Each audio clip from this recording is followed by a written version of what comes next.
Welcome to Barbie's Dreamhouse. Come on in.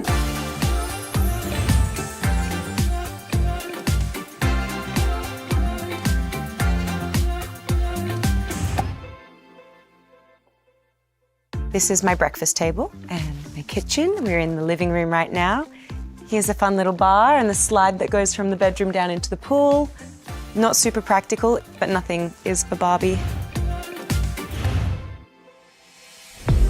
It's just fun and gorgeous, and it's see-through, so we can see each other. All the Barbies in their own Barbie dream houses wake up in the morning and they can wave at each other.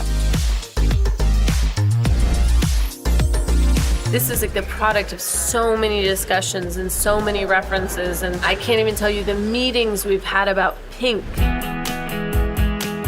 We sat with all these different kinds of pinks and we were like, what is the pink and how do the pinks interact? Because I didn't want it to be so classy that it didn't, when I was a little girl, I liked the pinkest, brightest things. But this is our white. This is our palest pink that's our white. It was pretty incredible seeing this set for the first time. It was kind of surreal because I'd spent so long looking at the miniatures and the models and the drawings and the design, of what it was going to look like, and then when you see it firsthand in real life, it's all there, and I don't know, it was really exciting. When we first stepped onto this set, we all were it's like we're in the real deal, so we don't have to imagine it all, it's just there in front of us. How special is that? Because Barbie was invented in 1959, it felt like we could ground everything in that look. 1950s soundstage musicals, Gene Kelly or Vincent Minnelli, those kind of wonderfully fake but emotionally artificial spaces. One thing that those soundstage musicals did so well were beautiful artificial skies. There's a sort of surrealness of the gradation of color. We're getting a blue sky, we're painting white clouds on it, and when you light them, you can light them into these intense colors. So you can light pink and orange from the bottom, and blue from the top. You can really go kind of expressionistic with it. Sarah Greenwood, our production designer, Katie and her whole team have just done the most extraordinary job putting this together. A lot of the things you see are actually handmade. It's pretty incredible what they can do, how they can design things in miniatures and then replicate them. Our main time frame was from the invention of Barbie through to now. They're timeless pieces, which also has an echo to the actual toys that are in the Dreamhouse that Mattel make today. It's very simple and clear and beautiful, and that was one of Greta's keywords. It has to be beautiful. It has to be beautiful as well. Walking into those environments and feeling the kind of artistry and the love and the playfulness. It just was so exciting.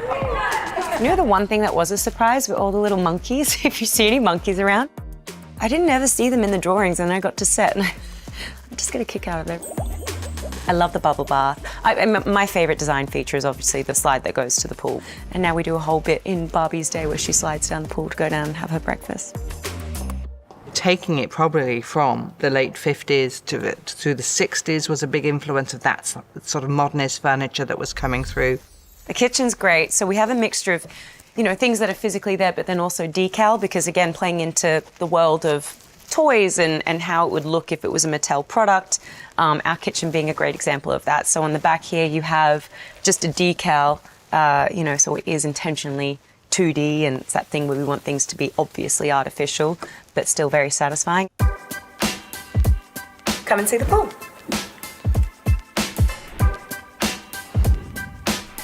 There is no water in Barbie Land. There's no water or fire. There are no elements. It's actually funny to see how many people avoid walking. Everyone walks around the pool.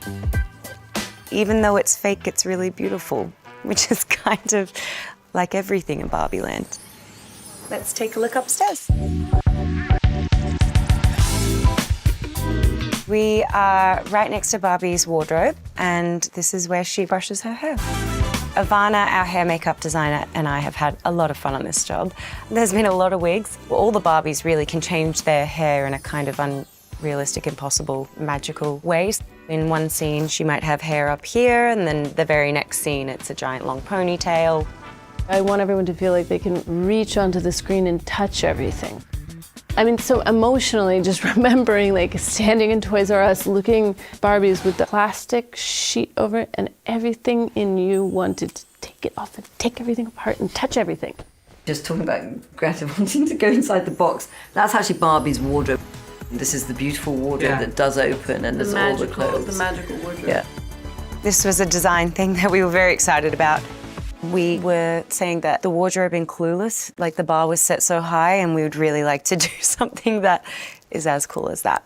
Barbie, each day, her outfit is already magically here in her wardrobe. She opens the doors. All she needs to do is look at it, gives a spin, and then it's on her body. She walks off, and her outfit for the next day is sitting in the wardrobe behind her. This is Barbie's toothbrush. This is how she brushes her teeth. This is her shower. There is, of course, no water in Barbie land, but she showers nonetheless. I actually just would look up the old Radox commercials and try and replicate that. Good night, Barbies. I'm definitely not thinking about death anymore.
Endless amounts of, nothing, but it's all very beautiful.